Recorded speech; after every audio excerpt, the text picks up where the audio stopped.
Bonsoir et bienvenue pour ce nouveau podcast de la saison 6 de French Big Ballers, le podcast traitant de l'actualité des Los Angeles Lakers.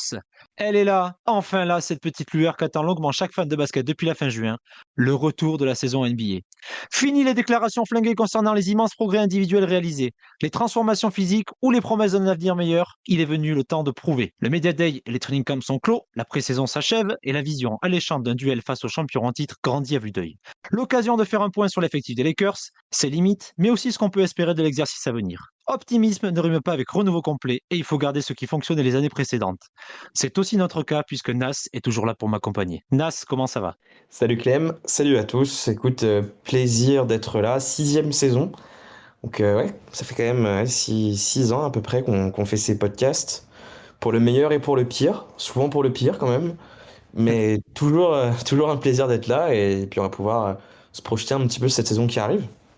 C'est vrai que les saisons dernières étaient assez éprouvantes mentalement et ça se voit au nombre Ouais, de podcasts qu'on a réalisés. Je crois qu'on a fait 7, ouais, ouais, dont deux carrément. podcasts en playoff, un podcast de free agency. On verra si on fait plus cette année ou pas. C'est clair. Ça diminue au fil du temps. Après, Nas, oui. il faut aussi souligner qu'on s'appelle toujours French Big Ballers alors que il y a quasiment, enfin peut-être que dans 2 3 ans il y aura même plus de Big Ballers dans la ligue quoi. Et la marque il y a déjà eu dépôt de bilan et là il reste juste la mélo un petit peu plus ou moins. Enfin on est totalement has-been quoi en fait. C'est ça, le seul lien, c'est peut-être, je sais pas, les attaques en justice que Lonzo Ball fera à son père pour lui avoir flingué les genoux ou un truc comme ça. On essaiera de vous tenir au courant de l'avancement du dossier. Tiens, c'est triste quand Oui, même. exactement. Pardon, excuse-moi, je te laisse reprendre. On s'était quitté la dernière fois sur des questionnements autour des free agents des Lakers, avec des craintes concernant les contrats qui seraient proposés à Rui Hachimura, D'Angelo Russell et Austin Reeves. Rob Pelinka a réglé rapidement la question. Il a décidé de fumer tout le monde sur cette free agency, puisque c'est d'abord Rui Hachimura qui va re-signer de tête via un contrat de 51 millions sur 3 ans. Petite pépite, puisque Austin Reeves va rapidement limiter avec 53,8 millions sur 4 ans, avec une dernière année en player option. On rappelle que ça parlait de 80 millions sur 4 ans ou 100 millions sur 4 ans dans des franchises Ouais, il avait un un peu marché. obsolètes. Il avait un Ouais, ouais, marché, visiblement. les Spurs étaient visiblement intéressés, mais ils n'ont pas appuyé sur la gâchette, tant mieux pour nous. Les Rockets Et aussi, enfin, non? ouais, les Rockets, non, les Rockets c'était évoqué parce qu'ils avaient pas mal de marge. Mais bon, ils ont préféré mettre ça sur Fred VanVleet, notamment. Ouais. Mais les Spurs, on sait que Popovich aimait beaucoup Austin Reeves. Ils ont Mm. hésité à appuyer sur la gâchette, mais le lobbying de Rob Pelinka qui a dit qu'il maxerait, enfin qu'il égalerait toutes les offres qui seraient faites, et qui ferait chier un peu tout le monde qui tenterait sa chance. C'est un peu dissuadé les Spurs. Bon, vu le tarif, je pense qu'ils regrettent un peu quand même. Oui, quand même, ouais. Mm. Ça s'arrête pas là, puisque Rob Pelinka, il vient distribuer une petite 10 milliardise en re-signant D'Angelo Russell pour 36 millions sur 2 ans. La dernière année étant toujours en option. Ça représente un tiers du cap avec 3 joueurs majeurs, C'est ça. 3 joueurs qui ont drivé l'équipe sur la fin de saison régulière et qui lui ont permis d'accrocher les play-in. Oui. Comment tu as vécu ces premiers jours sur ces re-signatures? Juste sur ces re-signatures avant qu'on évoque les départs et les arrivées, Nas. Plutôt satisfait du tarif Ah bah affiché? oui, bah bien sûr. Trois styles, hein. Faut appeler un chat un chat. On signe finalement la fin un peu de ce cycle de full contrat minimum avec un cap space occupé par 3 gros contrats. Là, on entre vraiment dans une ère où on répartit un peu ce salary cap finalement sur plusieurs joueurs qualitatifs et on se crée aussi potentiellement des assets tradables qui peuvent être soit des fillers pour des trades, soit être juste aussi des joueurs qui vont s'améliorer, qui seront payés peut-être un petit peu en dessous de leur marché, qui nous permettront demain de récupérer des assets. Donc non, franchement, bénéf de A à Z, chapeau à Rob Pelinka. 4 ans pour Austin Reeves, c'est peut-être ce que je préfère, enfin, c'est magnifique, c'est vraiment beau. Même Rui, ça fait plaisir, Dilo aussi, non, franchement, c'est bien fait. Ouais, enfin, rappelons-le, Austin Reeves est une fraude pour certains fans de la baie et pour d'autres, c'est une future superstar de la ligue. Il n'empêche que des joueurs avec son impact offensif, aussi peu payés finalement en sortie de contrat rookie, j'entends, hein, Mhm. on en trouve peu. C'est quoi, c'est 12 millions la saison, 13 millions la première saison. Ouais. Bon, Il faut se on dire prend. que Kuzma avait pris 10 millions, je crois, quelque chose comme ça à l'époque, Ouais, ouais. avec un rendement bien inférieur, que ce soit en saison régulière et surtout en playoff qu'un Austin Reeves, tu vois. Talen Norton Tucker avait pris 10 millions aussi, Aussi, avec aussi. un rendement légèrement moins bon aussi. Grave. Donc c'est vrai, et en plus le salary cap a augmenté depuis les saisons où Kuzma et THT ont pris leur contrat aussi, si je dis pas de bêtises. Ouais, ouais, ouais, ouais. Ouais. Et la bonne nouvelle aussi, c'est que c'était pas les seuls joueurs qui ont vu leur avenir prolongé pour plusieurs saisons. Mm. Puisque Anthony Davis et Jared Vanderbilt étaient, comment dire, Eli. étaient contractuellement éligibles à une Mm. prolongation et prolongation il y a eu, puisqu'Anthony Davis a re-signé pour 177 millions sur 3 ans et Jared Vanderbilt sera payé 48 millions sur 4 ans à l'issue de cette année de contrat. Là C'est ça. aussi, grosse satisfaction de ce côté-là, Nas. Ah bah oui, oui, carrément. Anthony Davis, c'est le visage de la franchise, qu'on le veuille ou non. Il a été monstrueux pour nous en playoff. Je pense qu'il a encore de belles années devant lui pour continuer de bonifier son équipe et de la tirer le plus loin possible et en espérant vers les sommets. Et puis bah, Vanderbilt, effectivement, c'est... Je sais pas si j'aurais donné beaucoup plus, je te dis franchement.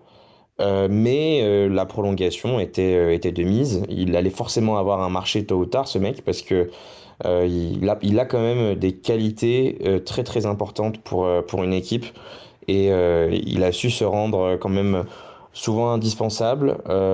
En playoff, parfois, on a vite senti ses limites et des équipes ont réussi à l'exposer de par le fait qu'il ne puisse pas du tout shooter. Mais on sait qu'on a un staff qui travaille très très bien aux Lakers, notamment avec un Phil Andy qui a beaucoup bossé avec lui, avec Rui d'ailleurs et d'autres. Donc on est sur un joueur quand même qui peut, voilà, qui peut s'améliorer. Je dis pas qu'il va devenir, il deviendra pas Vince Carter avec la balle en main, ça c'est sûr. Mais s'il arrive à voilà, étirer un peu le jeu et punir le fait qu'on le laisse totalement ouvert à 3 points au corner de temps en temps, tout de suite, il va porter quelque chose de différent à cette équipe des Lakers, quoi. Donc ouais, c'est bien. C'était deux dossiers qui représentaient des craintes à divers titres, hein, mais la saison dernière, quand tout se passait mal, bon, Russell Westbrook était encore là, que les Lakers flanchaient avec Patrick Beverley à la main. Mm, LeBron parlait, tu sais, à la fin de son contrat, de signer dans la franchise qui draftera Bronny James, ou tout du moins c'était supposé parmi les rumeurs, etc. Et ce qui pouvait laisser craindre, c'est qu'Anthony Davis avait 2 ans de contrat, mais avec une option pour terminer ce contrat, pour casser ce contrat un an plus tôt. mm. Donc finalement, Anthony Davis aurait pu être free agent plus rapidement que prévu et c'était tout l'avenir des Lakers qui pouvait flancher. Là, on sort une free agency de qualité avec des prolongations et Anthony Davis sera là sur plusieurs années. C'est un message clair envoyé par la direction et aux fans et aux joueurs et sans doute aussi aux autres free agents qui pourraient venir une fois que C'est LeBron ça. aura laissé la place. Le Pour message, Vanderbilt, c'est c'était on n'a pas envie de repasser par la loterie ouais. quand LeBron aura fini son épisode Lakers, quoi. Oui, et les Lakers continuent dans leur tradition de prendre soin des superstars qu'ils ont draftés ou qu'ils accueillent. Mm. L'autre inquiétude, c'était qu'en fait, quand j'ai vu Rui Hachimura prolonger pour ce tarif-là, alors c'est pareil, on parlait de 18 à 20 millions la saison au moment de la free agency, finalement c'est un peu moins. Donc la re-signature de Rui Hachimura et le recrutement d'un autre joueur dont on va parler un peu plus tard, j'avais un peu peur pour Jared Vanderbilt puisque c'était finalement ce créneau-là et Vanderbilt, aussi bon soit-il et aussi important a-t-il été sur cette Mm. fin de saison régulière, on a vu ses limites en playoff, tu l'as dit, C'est ça. offensivement, mais aussi en défense, puisqu'il est Mm. excellent sur l'homme, mais un peu moins quand il s'agit de traverser des écrans ou de défendre sur un pick and roll, qui est logique vu sa taille, etc. Et finalement, ben, Rob Pelinka compte sur lui. Alors 48 millions sur 4 ans, ça fait 12 millions la saison. Peut-être que actuellement, j'en aurais peut-être donné 1 ou 2 millions de moins, mais de Ouais, 1, je suis pas GM, et de 2, le contrat il débutera à la fin de cette saison-là. Donc en c'est soi, ça. c'est un projet, et à ce tarif-là, c'est moins de la mid-level exception de la saison prochaine. Donc en soi, je vois pas un grand souci à se débarrasser de ce contrat si jamais ça venait pas à confirmer ou enfin ce joueur pourra faire partie d'un package, il y a pas de souci quoi. C'est pas comme s'il faisait 35 millions la C'est ça. saison. Exactement. Ce sera pas, effectivement, ce sera pas un poids mort pour ton équipe. On savait qu'il y aurait des départs, ben, notamment Mobamba et Malik Beasley, puisqu'il Mm. fallait dégager un petit peu de cap pour pouvoir avoir des exceptions à utiliser pour signer des joueurs, puisqu'on était au-dessus du cap. Et on avait anticipé peut-être le départ de Dennis Schroeder, c'est le cas. Dennis Schroeder nous quitte et on Raptors. perd aussi ouais, Raptors et on perd Lonnie Walker qui est parti à Brooklyn. Mm. Pour combler les Merci départs, beaucoup. Merci. Touloni, d'ailleurs, je Ouais, t'interromps. vas-y. Merci pour ce Game 6 face aux Warriors, mon pote, on n'oubliera jamais ces moments. Et merci à Schroeder aussi qui a quand même fait une bête de saison, quand bien Ouais. même il était limité sur certains aspects.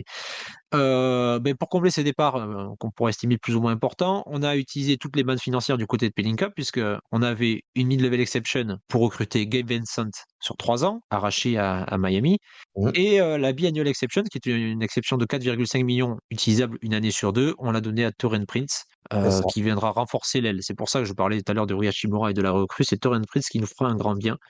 Ça s'est pas arrêté là, puisqu'on a quand même signé l'ancienne future superstar d'Atlanta, Cam Mhm. Reddish, Mhm. et enfin Christian Wood qui a récemment signé, qui s'est enfin dessiné au bout d'un mois et demi de rétractation, de rumeurs, de longues réflexions. Il s'est enfin dessiné à venir aux Lakers, renforcer un secteur intérieur qui avait vu l'arrivée de Jackson Hayes en Au provenance de. minimum vétéran, Christian Wood, il C'est faut ça. préciser. Wood, Reddish, Jackson Hayes, c'est du minimum vétéran. Mhm.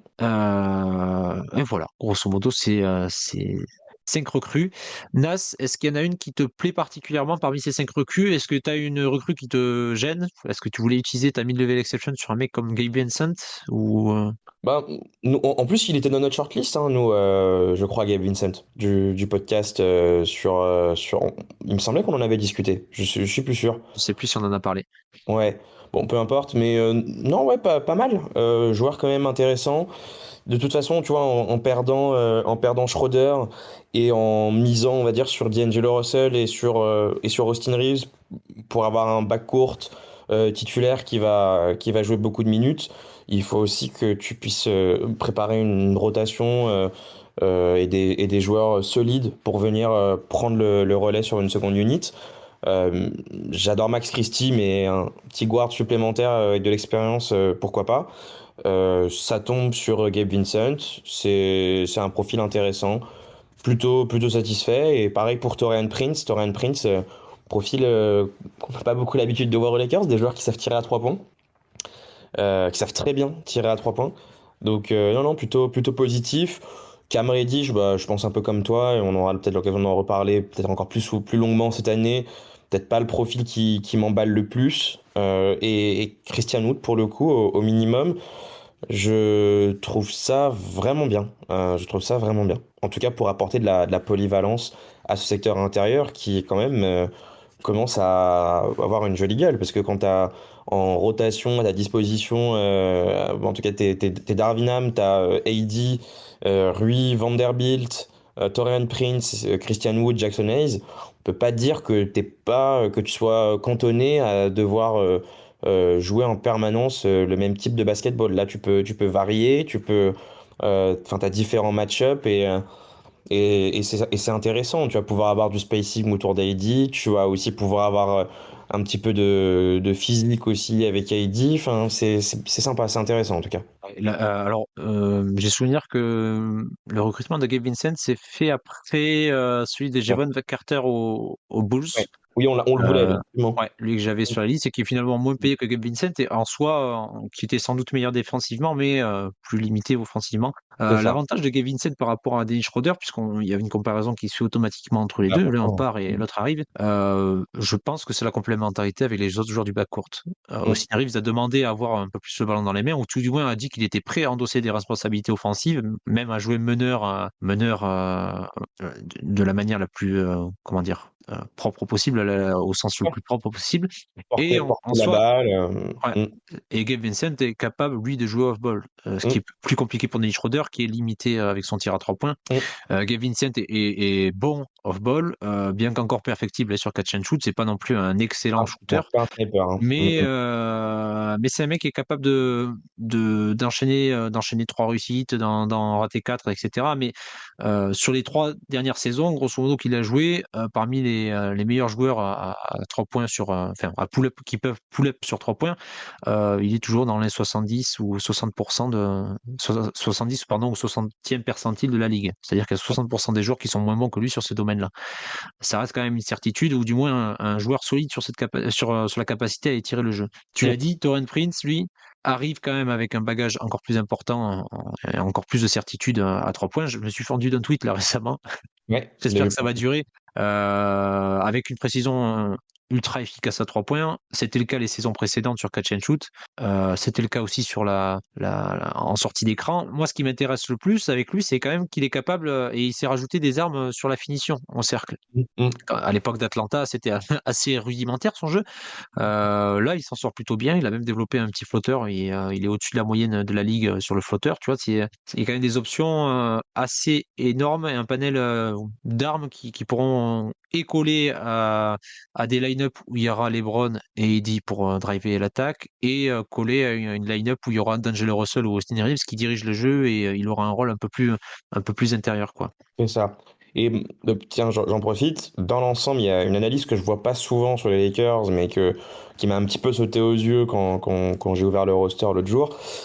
En fait, c'est globalement l'âge de l'équipe, qui était quand même une de nos faiblesses, justement, à l'époque de Westbrook et de Carmelo Anthony, etc., où on avait une équipe très, très vieillissante, et qui, du coup, parfois aussi montrait des difficultés d'un point de vue athlétique, hein. On se faisait littéralement dégommer en transition défensive, parce qu'on avait des joueurs parfois assez vieillards, charrettes, etc.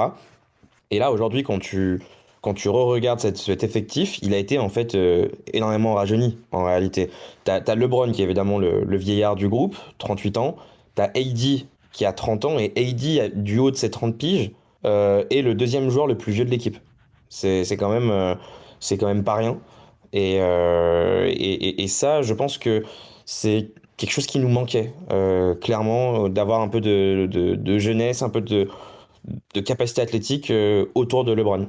Ouais, ouais, bah, c'était déjà le cas en playoff où ça parlait de Oui, Lakers vieillissants. En fait, on était plus jeunes que les franchises qu'on a joué finalement. c'est vrai. Mais en tout cas, avec, tu vois, avec des arrivées de Taurean Prince qui est pas spécialement très très vieux, tu vois, qui a pas 30 ans, Gabe Vincent pareil, bon, Cam Reddish aussi, tu vois, Jackson Hayes, tu continues en fait Ouais, finalement ouais. dans cette voie-là, quoi.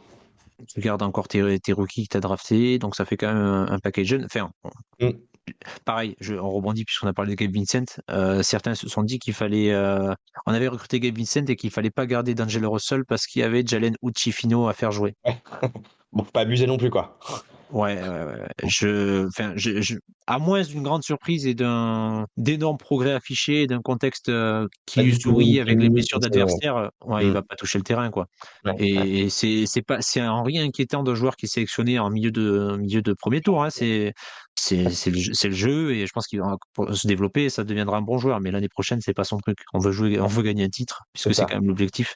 Ça sera certainement sans lui, quoi. Mm, mm, Il y avait mm. un autre débat qui m'avait un peu marqué cet été. Donc on a recruté Jackson Hayes et il fallait un troisième pivot et ce qui se sortait parmi les rumeurs, c'était Christian Wood, Javel McGee si jamais celui-ci venait se faire couper et le fameux Bismack Biyombo. Et en fait, très peu de personnes espéraient Christian Wood. Oui. Ouais. Alors avec sa réputation de mauvais défenseur, c'est pas une réputation usurpée, hein, c'est Ah vraiment bah non, non. Ah non, mais ça c'est voilà. sûr. Ouais. C'est un Mm, mm. mauvais défenseur, mais je Bon. pense pas qu'il ait été recruté pour jouer les playoffs en fait. Ouais. Ouais. Et c'est là où c'est ultra intelligent, je trouve, de la part de Pelinka. J'ai pas les stats de l'année dernière sous les yeux, je crois que c'est 15-8 qui tournait à Ah Dallas, non, mais je sais plus c'est exactement. 16,6, encore mieux. Ouais. Et moi, ce Sur qui des, me sur des rassure en fait, pourcentages, sur des pourcentages vraiment élevés, hein. Pour un pivot qui tire beaucoup à 3 points, les pourcentages sont vraiment intéressants, hein. ouais, et c'est ça, c'est que l'année dernière, on se plaignait que dès qu'il y avait pas Heidi, c'était la foire à la saucisse. On avait Wenyan Gabriel qui était projeté titulaire. À un moment donné, on a eu Diamond Jones avant de l'envoyer à l'autre bout du pays. Tu vois, Mm. tu voyais, il y avait un gros drop au niveau offensif et au niveau défensif aussi. Et donc là, tu récupéreras pas la défense d'Anthony Davis. Anthony Davis, c'est un potentiel depoy. C'est le C'est meilleur ça, défenseur de la ligue si jamais il joue plus de 65 matchs, grosso modo. c'est Donc ça, ça. tu le récupéreras jamais. Par contre, ce que tu récupères, c'est, et ce que tu peux peut-être avoir un petit peu plus au niveau de la qualité du shoot, c'est quand même un joueur qui va t'apporter 20 points si Anthony Davis n'est pas là dans la raquette. Aucun souci. Exactement. Exactement. Il y a un comparatif que j'avais fait par rapport aux autres intérieurs. Christian Wood, il est meilleur que 92% des intérieurs au niveau du shoot. Non, mais Tu vois, les gens ne se rendent pas compte le skill set qu'il a en fait, hein, Christian Woods. Pour l'avoir pas mal suivi sur différents matchs à Houston, parce que j'ai un ami fan de Houston qui me tannait avec lui, et même un petit peu à Dallas, il a un skill set de dingue, en fait, en réalité. En fait, franchement, il sait quasiment tout faire en attaque. Super, ouais. En vrai. J'allais te dire parce que même dans la finition, il est au-dessus de Mm. 91% Mm. de ses pairs intérieurs et sur post-up, 94e percentile. Ah non, mais C'est c'est assez impressionnant, hein. effrayant offensivement. Non, C'est mais effrayant il a offensivement. un footwork, mais franchement, il a un footwork qui est fabuleux, hein. En fait, en réalité, c'est un très beau joueur c'est un très beau joueur à regarder en attaque, hein. Il est vraiment, vraiment. Enfin, c'est vraiment dommage qu'il soit aussi peu impactant en défense, voire même autant impactant négativement en défense. Parce que même au rebond, il est loin d'être dégoûtant, hein. Il est loin d'être nul Ouais, pour un ouais, mec ouais. qui est finalement pas si grand que ça et qui est plutôt ailier. Il prend pas mal de rebonds. Et non, franchement, ouais, en attaque, profil super intéressant, quoi. Ouais. Bon, on évitera de faire partie des gens qui diront, mais peut-être que maintenant, après 7 saisons en NBA, il va pouvoir défendre parce qu'il arrive dans un Non, effectif de défense. on va pas vendre du rêve. Non, non, ça c'est sûr.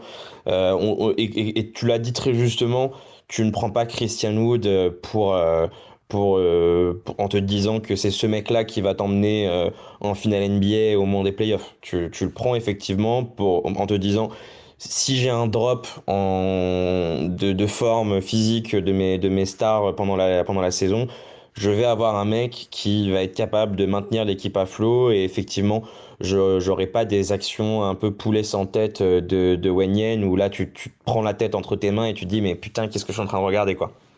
C'est ça, c'est ça. Imaginons, on sait jamais, hein, que tu es deux superstars au physique fragile ou à l'âge avancé et que tu Mm. décides de les reposer parce qu'ils sont blessés, effectivement, parce que tu peux plus reposer deux stars Oui. s'ils sont plus blessés. Non, non, Mais mais vraiment tu tu dis as qu'ils quand sont même des absolument joueurs dans cet blessés. effectif qui peuvent scorer 20 points sans difficulté. C'est ça. Enfin, je veux dire, tu vas jouer, je vais vous porter la poisse, mais genre tu vas jouer à Orlando ou à Chicago avec D'Angelo Russell, Rui Hachimura et Christian Wood pour mener ton équipe offensivement. C'est ça. Ça paye pas de mine. Fallait voir Christian Wood, les joueurs autour de lui qu'il avait à l'époque pour mettre tous les points qu'il mettait, hein. Enfin, il mettait des points parce il a vraiment un skill de dingue offensif, quoi. Ouais, je pense que. Est-ce qu'il y a une déception sur cette free agency? Est-ce il y a un joueur que tu aurais aimé voir et tu penses qu'on aurait pu avoir avec les salaires qui nous étaient donnés ou tu es plutôt satisfait de ce qui s'est passé? Non, satisfait qu'on ait arraché Christian Wood parce qu'il y avait d'autres équipes sur lui, en fait, en Ouais. réalité.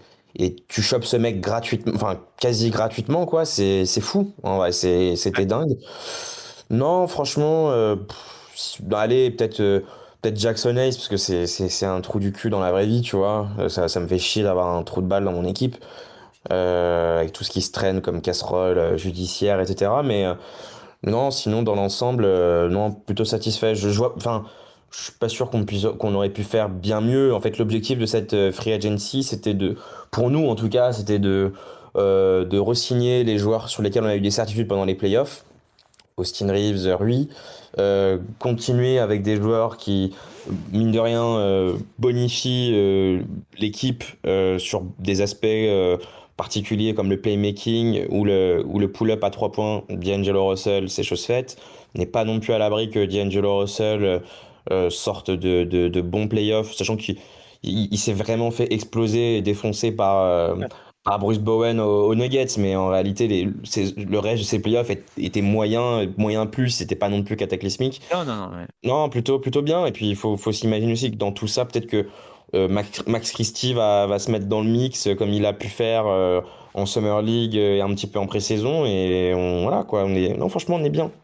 Il était tellement bon, Bruce Brown, que tu l'as confondu avec Bruce Bowen, c'est ça? Oh putain, Bruce Brown, pardon, excuse-moi, oh là là. Ça t'a tellement marqué. Ouais, Qui avait été ouais, lié aux Lakers pendant 15 secondes avant de signer un deal extraordinaire aux Pacers. ouais, ouais, Aïe, aïe, aïe. ouais, Ouais, ouais. ouais, ouais. Du coup, plutôt satisfait de ce qui s'est passé. Est-ce qu'au niveau du 5, les recrues qui sont arrivées te changent ta perception du 5 que Non. Darvin Ham va mettre ou doit mettre sur le terrain pour commencer cette saison ou au Non, fil de non, cette saison? non, non, même 5 que l'année dernière. Avec peut-être point d'interrogation, peut-être Astérix peut-être sur Vanderbilt, ou pour moi c'est Rui ou Vanderbilt. J'ai pas la réponse. Je te dis franchement sur qui il faut faire démarrer. Je suis assez emballé moi de voir Rui démarrer avec AD et LeBron.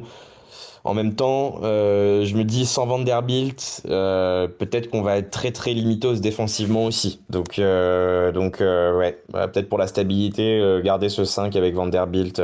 Du coup, backcourt classique Dilo Reeves, qui fait quand même des étincelles hein, ensemble. Hein. C'est un backcourt vraiment vraiment costaud. Les mecs Euh, sont potes, hein.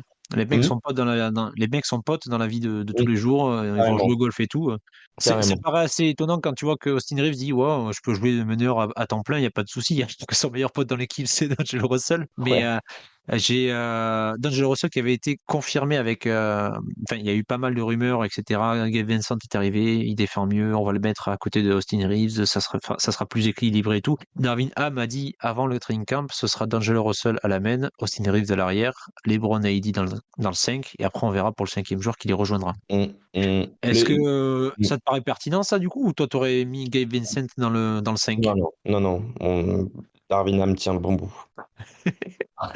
C'est pas ce qu'on te disait au début d'année dernière quand même, c'est bien. Ouais, c'est clair, mais tu vois, comme quoi, un bon effectif plus tard et tous les avis peuvent changer. Et d'ailleurs, c'est vrai que ça me permet aussi de dire un petit mot sur Darwin Ham.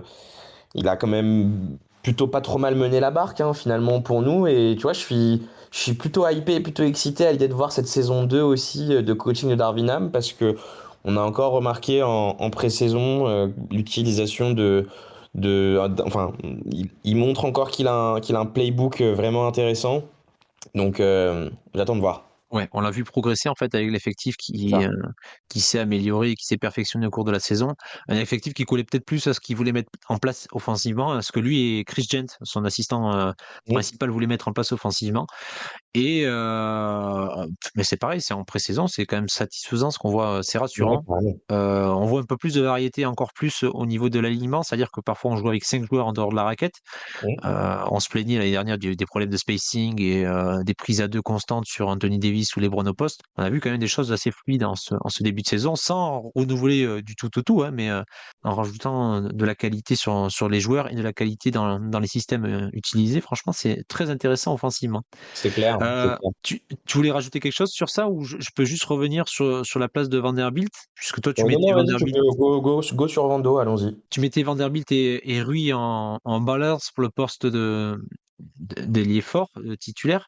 Et finalement, c'est vrai ce qui se dessinait à peu près par rapport à cet été, puisque Rui avait été signé, on se disait que vu le tarif, ça sortirait difficilement du banc. Mm. Vanderbilt a été re-signé derrière, donc c'est un peu rééquilibré la chose. Et ce qui sort de cette pré-saison, c'est que Vanderbilt a débuté le premier match titulaire. Il s'est blessé ensuite au talon. Et en fait, quand il a fallu remettre un ailier fort, ou du moins un ailier pour Mm. combler les trous, c'est pas Rui Hachimura qui Non, s'est mis, c'est Torian Taurean Prince. Prince. Mm. Est-ce qu'on peut espérer Taurean Prince devant Rui Hachimura dans la rotation, ou Taurean Prince carrément dans le 5 devant Vanderbilt et Rui Hachimura qui se partageraient les postes 3 et 4 en sortie de banc? J'y crois pas trop. J'y crois pas trop parce que là, pour le coup, défensivement, ce serait risqué, quoi, à mon sens. Mm. Euh, Oui, Rui, ok, c'est pas Vanderbilt sur l'homme. Il t'apporte quand même un petit peu de certitude. Enfin, c'est pas Vanderbilt sur l'homme, cela dit, il est pas, c'est plutôt là-dessus qu'il est pas trop dégueu, Rui. Il t'apporte quand même un peu plus de certitude en défense que sans être le baby kawaii qu'on lui donne comme surnom en permanence, mais tu vois, il t'apporte un peu plus de certitude, je trouve, que Torian Prince. Donc, Torian Prince dans le 5, je sais pas. Après, effectivement, tu sacrifies un peu en défense, tu gagnes aussi beaucoup en spacing. Euh, oui. et, et tu te retrouves là, pour le coup, avec un 5 de départ qui peut vraiment jouer quasiment en 5 out, quoi. Donc, parce qu'en plus, on a vu que AD est de moins en moins en délicatesse sur son jumper. Là, on l'a vu en pré-saison. Une forme qui a un peu évolué. Il a travaillé tout cet été. Donc, qui sait, peut-être qu'il va enfin dépasser la barre des 28% à 3 points sur la saison. Donc, c'est une possibilité. J'y crois pas trop, mais c'est une possibilité, ouais. J'aurais tendance à dire que si on voulait avoir des associations complémentaires défensivement, ou du moins le plus complémentaires possible, on mettrait Jared Vanderbilt dans le starting five. Mm. À juste titre parce qu'on n'a pas de défenseur extérieur très performant. Austin Reeves arrivera à se débrouiller à peu près, C'est ça. à moins qu'on tombe sur un arrière qui décide de l'enfoncer au poste, comme il s'est passé pendant la Coupe du Monde. Mais on n'a pas de défenseur très performant sur les extérieurs, domaine où Jaren Vanderbilt excelle. Mm. C'est un wing stopper, c'est un joueur capable de stopper des ailiers longilignes qui portent la balle. Là, Rui Hachimura, ce qu'il nous a montré en défense pendant les playoffs, c'était que en fait, c'est un big body. Il peut encaisser, il peut défendre sur un pivot, si bien sûr tu le laisses pas tout seul non plus, mais il peut encaisser, prendre les joueurs au poste, etc., défendre comme un big, Mm. comme un intérieur, un vrai intérieur. Alors à voir si ça sera toujours le cas cette année, mais tu peux espérer le mettre côte à côte avec Christian Wood et qui lui sauve un peu les miches de temps en temps. Mm. Là où Mm. Jared Vanderbilt est un peu plus un défenseur en périphérie finalement. Donc Ouais. en soi, mettre Vanderbilt dans le 5 et laisser Rui Hachimura essayer de sauver les miches à Christian Wood, parce que le duel qui va se jouer entre Christian Wood et Jackson Hayes, je vois difficilement l'ancien de la Nouvelle-Orléans l'emporter, quoi. Ouais. Même s'il saute plus haut et qu'il peut mettre quelques contres et qu'il peut reprendre des lobes, je Ouais. pense que c'est Ouais. pas Ouais. suffisant en termes d'efficacité. Ouais, je suis d'accord. Je suis d'accord. Donc toi, tu vois vraiment une seconde unité qui se dessine avec dedans, du coup, Gabe Vincent, Rui éventuellement, et puis Christian Wood, quoi. Ouais, Et Torian Prince. David, c'est ça. Les quatre principaux, pardon, remplaçants. Peut-être peut-être que ça sera des rotations en neuf. Je ne sais pas comment Darwin Ham va se démerder. S'il veut mettre un dixième, là, ça se jouera entre. Bon, il faudrait peut-être un poste 2 pour équilibrer. Et mon petit doigt me dit qu'on a un petit sophomore qui Mm. paye pas de mine non plus. Ouais. Euh, C'était peut-être la seule déception. Et encore, c'est pas vraiment une déception. Quand on a signé Cam Reddish, Ouais. qui est un 2-3, C'est ça. même un peu plus un 3-2 d'ailleurs, mais qui a quoi, 4 saisons, 3 franchises. Mm. Ça, Atlanta, New York, ouais, et Portland. Donc quatrième franchise dans sa courte carrière.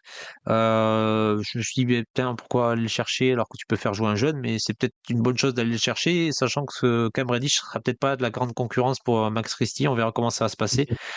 Mm. J'ai un peu trop d'espoir en Max Christie. C'est un ancien joueur de Michigan State, donc forcément, mon avis est totalement biaisé. Mais euh, on parlait du départ de Dennis Schroeder et Gabe Vincent est un bon défenseur, mais peut-être pas aussi peste que pouvait l'être Dennis Schroeder et peut-être pas aussi bon sur l'homme que pouvait être Dennis Schroeder. Et Max Christie a ce profil de joueur capable de garder le porteur de balle adverse, l'arrière qui portera le ballon adverse, donc à voir sur des petites minutes. Et donc si le tir à 3 points continue de tomber dedans, ben, c'est parfait, quoi. C'est ça. Un favori, toi, t'es plutôt Cam Reddish, tu m'as dit, c'est ça, en off? Non. Non, non. Non, en favori, enfin, je veux dire, pour cette saison, si on devait un- mettre en gros un PEL sur un joueur, c'est ça? Ouais, ouais, un joueur favori, un mec que t'attends sur cette saison. C'est compliqué. En vrai, j'apprécie plus ou moins tous les joueurs. Et ouais, moi, je Ça fait peut-être. du bien d'avoir un effectif qu'on aime bien, hein. Ouais, C'est c'est bien clair. ça. C'est clair. C'est clair. C'est clair. Récemment, on n'a pas toujours eu ce sentiment-là en démarrant une saison. Non, mais ouais, j'ai envie de voir la saison confirmation peut-être d'Austin, tu vois. T'as toujours un petit peu ce côté des joueurs quand tu prends le premier big contract, petit relâchement, etc., qui peut arriver. Connaissant Reeves et son sérieux, que ce soit sur le terrain, sur le parquet, en dehors du parquet, je suis pas non plus inquiet comme j'aurais été si j'avais été un fan des Warriors au moment de la signature de Jordan Poole, tu vois. Mais quand même, voilà, attention, j'espère qu'il va continuer. En fait, il nous a tellement impressionné en playoff que j'espère que ça va continuer et qu'on va pas regretter the old Austin Reeves, quoi. Ouais, parce que l'année dernière, c'était quand même monstre d'efficacité en saison régulière. Puis on lui a dit, bah, attention, ça va être le rendez-vous des bonhommes, on va aller en playoff. Il a été monstre d'efficacité en playoff. On l'a dit, ouais, bon, il n'a pas sa place à Team USA. Ça a été un monstre d'efficacité offensive avec Team USA à part Ouais, 2 matchs. ouais. Mais il fait partie des meilleurs joueurs de la sélection. Mm. Chacun tire des conclusions, mais à voir jusqu'à où ça ira. Est-ce que c'est vraiment une bulle qui est prête à exploser comme certains l'espèrent ou le pensent, ou est-ce que c'est un joueur qui va continuer à progresser? Moi, je suis quand même de ton camp. Je Ouais, pense qu'il va continuer sans difficulté. Alors, il y aura peut-être un drop au niveau de l'efficacité parce qu'il y aura d'autres choses qui se mettront en place. On l'a déjà vu sur cette pré-saison où il tente plus de pull-up à 3 points, il est un peu plus libre, etc. Il prend plus de liberté sur le périmètre, mais je reste quand même assez confiant sur lui, d'autant plus que son coéquipier de backcourt est bien reparti sur des bases de saison régulière. On sait que D'Angelo Russell aime beaucoup la saison régulière, et donc là, il est prêt à attaquer et à prendre sa revanche sur ce qui s'est passé en playoff l'année dernière. Il l'a dit lui-même, hein. Yes. Je suis très confiant par rapport à ce backcourt. Bon, pour pas dire Heidi, en fait, moi j'aurais dit que mon joueur, le joueur que je vais regarder le plus sur cette saison, ça va être D'Angelo Russell. J'attends de voir comment il va se débrouiller et Ouais. est-ce qu'il sera suffisamment bon pour que Rob Pelinka refuse de le trader à la deadline. Oui, parce que c'est clairement ce qui peut se passer. Ouais, et d'autant plus que de tête, normalement, quand tu prends 1 an de contrat plus 1 an en option, ça fait toujours, enfin, on ne compte que 1 an de contrat finalement. Oui. Et les joueurs, quand tu les signes sur 1 an de contrat, normalement, ils ont une no trade clause. Ils doivent donner un avis Mm. sur la destination qu'ils auront. Ils peuvent refuser un trade. Ce que D'Angelo Russell a refusé en fait. Il a décliné cette clause d'entrée et donc il peut être transféré pendant la saison. Ça en dit un peu sur la mentalité de revanche et la volonté de prouver, je pense, de D'Angelo Russell. Mm. On l'a vu sur cette pré-saison et on l'a déjà vu en saison régulière la saison dernière. C'est un mec qui est capable de driver ton attaque, il n'y a aucun souci. C'est un playmaker de génie. Ça va très vite dans sa tête. Je suis très très confiant sur ce qu'il va faire sur cette saison. Et je pense qu'une fois arrivé à la deadline et que viendra le moment où Ropelinka va devoir se dire putain, je vais vraiment le trader contre, je sais pas, bon, l'équivalent de Pat Beverley, quoi, un mec qui défend peut-être un peu plus, mais qui est à des années-lumière de la création offensive. Genre Gary Harris, tu vois. Non, mais tu vois, c'est mon chouchou, mais genre, tu vas arriver à la deadline, tu vas dire putain, je vais vraiment trader D'Angelo Russell contre Gary Harris et un second tour de draft. Ouais, ouais, Ouais, tu le fais pas, quoi. T'y vas pas. ouais. Mais T'y vas je suis pas. d'accord S'il avec sort la toi. saison comme il le fait, Non, non, mais je suis et parfaitement d'accord avec toi. Après, toi, c'est vrai que non, mais t'as parfaitement raison. C'est vrai que. Pardon, je t'ai interrompu. non, non, non, non, c'est ça. Par contre, c'est sûr que s'il chie dans la colle au bout d'un mois et demi, 2 mois, les rumeurs vont vite arriver et il sera sur un siège éjectable. Mais je reste quand même confiant sur ce qui va se passer pour lui. Il a Ouais, l'air je suis franchement pas motivé. inquiet. Je suis pas inquiet non plus. Honnêtement, je suis pas inquiet non plus. Faut aussi, effectivement, ça s'est fini, on s'est quitté sur la petite note amère de la série ratée face aux Nuggets, mais on peut pas non plus jeter le bébé avec l'eau du bain. Là. Quand il arrive aux Lakers, il est l'un des principaux artisans qui fait que les Lakers passent de 12 ou 13e position à quasiment sortir de la zone play-in et être en play-off direct, tu vois. C'est passé par lui aussi. Il a été phénoménal dans une période en plus où LeBron était blessé pendant un bon moment et où il a énormément, enfin, où sa complémentarité avec AD avait été vraiment belle.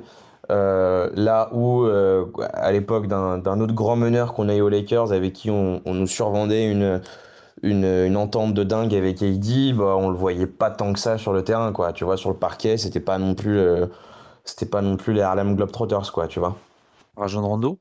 Ah non, je dirais pas le nom, mais pour le coup, non, Rajon Rondo, on va pas non plus être dur avec lui. S'il y avait bien quelque chose avec lequel il était pas, s'il y avait bien un sujet sur lequel il était plutôt intéressant, au-delà du fait qu'il se soit mis à tirer à 3 points de nulle part pendant les playoffs, c'était quand même le fait qu'il était plutôt, c'est plutôt Ça agréable avait de le voir jouer servi à avec dit, ouais. Eddie. Ouais, Ouais, ouais, ouais. Et puis surtout, au minimum, ça passe mieux qu'avec 45 millions de contrats. ça c'est sûr. Nas, est-ce qu'il y a quelque chose qui t'inquiète dans ce roster, une question ou enfin un sujet sur lequel tu as un doute?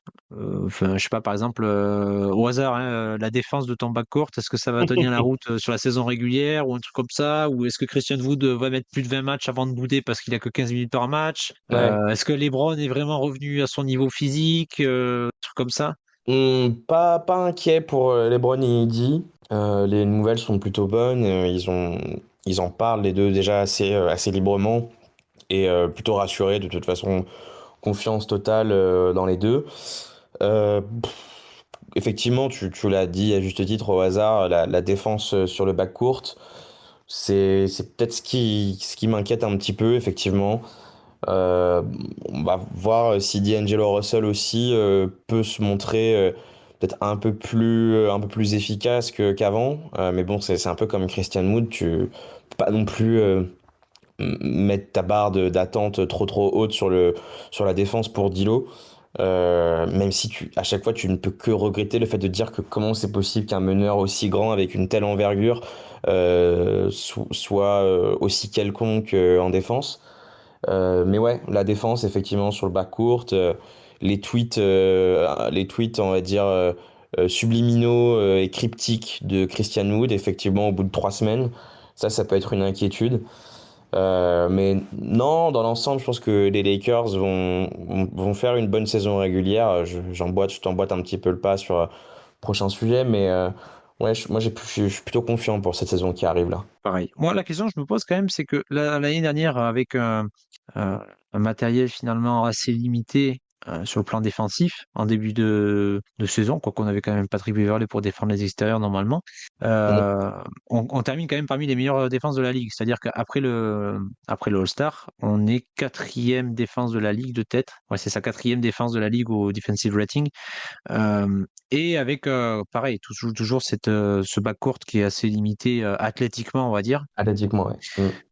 La défense reposait beaucoup sur Anthony Davis et je me pose la question de est-ce qu'on va changer certaines choses maintenant qu'on n'a plus Dennis Schroeder pour faire la tique sur le porteur de Ouais. balle? Est-ce que on va pouvoir un peu plus switcher parce que Rui Hachimura va pouvoir défendre, Taurean Prince, même si l'âge avance, ses qualités défensives régressent, est toujours capable de défendre. Est-ce que Cam Reddish pourra toujours défendre sur l'homme à peu près correctement?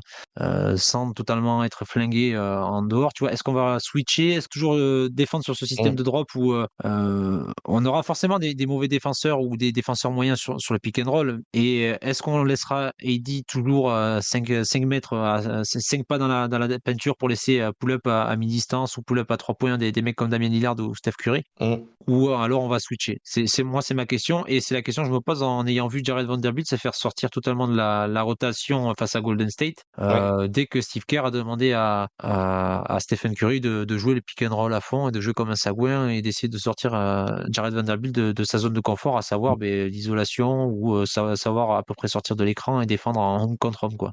Ouais, puis de jouer le pick and roll très haut aussi à l'époque. Mhm. C'était ça qui C'est faisait, ça. c'est ça qui a fait très très mal.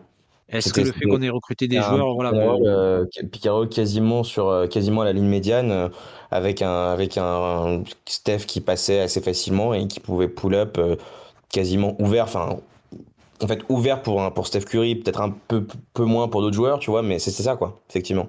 ouais, et c'est la question de est-ce qu'on va demander toujours à Heidi d'être voilà, toujours en drop ou est-ce qu'il va pouvoir vraiment monter très haut? On Mm. sait que je me souviens de Frank Vogel avait pareil cette idée-là quand on défendait avec deux pivots ou deux bigs et l'année d'après quand il y avait Marc Gasol, il avait demandé à Marc Gasol et à Anthony Davis de défendre un peu plus haut sur les écrans, d'aller chercher un peu plus haut les joueurs sans vraiment non plus aller les traquer jusqu'à la ligne médiane, mais vraiment occuper cette zone mi-distance et empêcher cela. Et de toute façon, tu avais des joueurs sur les extérieurs pour faire tes rotations et pouvoir protéger le cercle.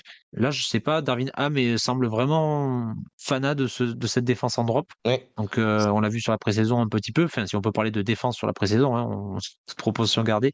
Mais on semble se diriger quand même sur une stratégie défensive qui est équivalente à celle de l'année dernière. Ouais. Est-ce, Ouais. est-ce que ça t'inquiète ou tu es plutôt confiant avec ce que tu as vu l'année dernière et tu penses que ça, de toute manière, ça sera comme ça cette année ou pas?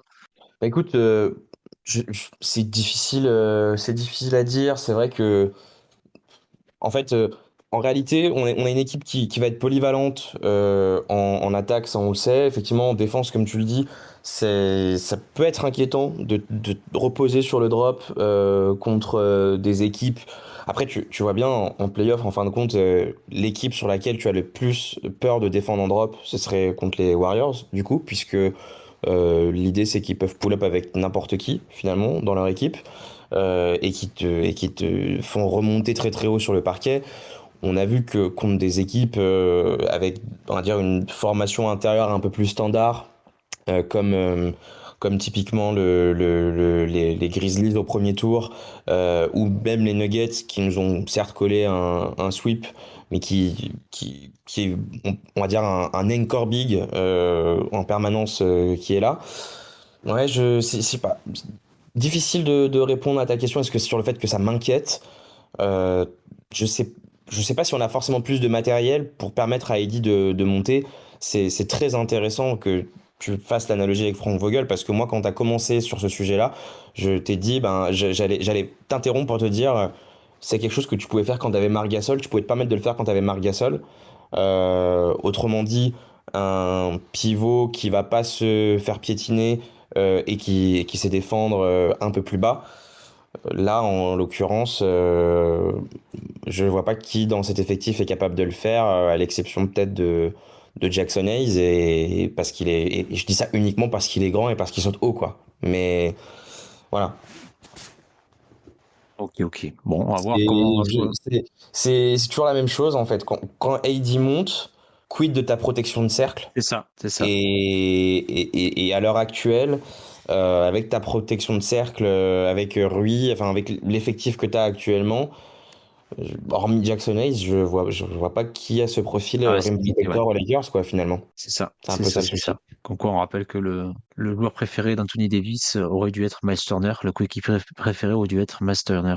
Ah bah oui, c'est clair. Ouais, Nas, tu as quand même dit, malgré ces quelques doutes sur la défense extérieure et intérieure, que tu étais plutôt optimiste sur la saison régulière des Lakers.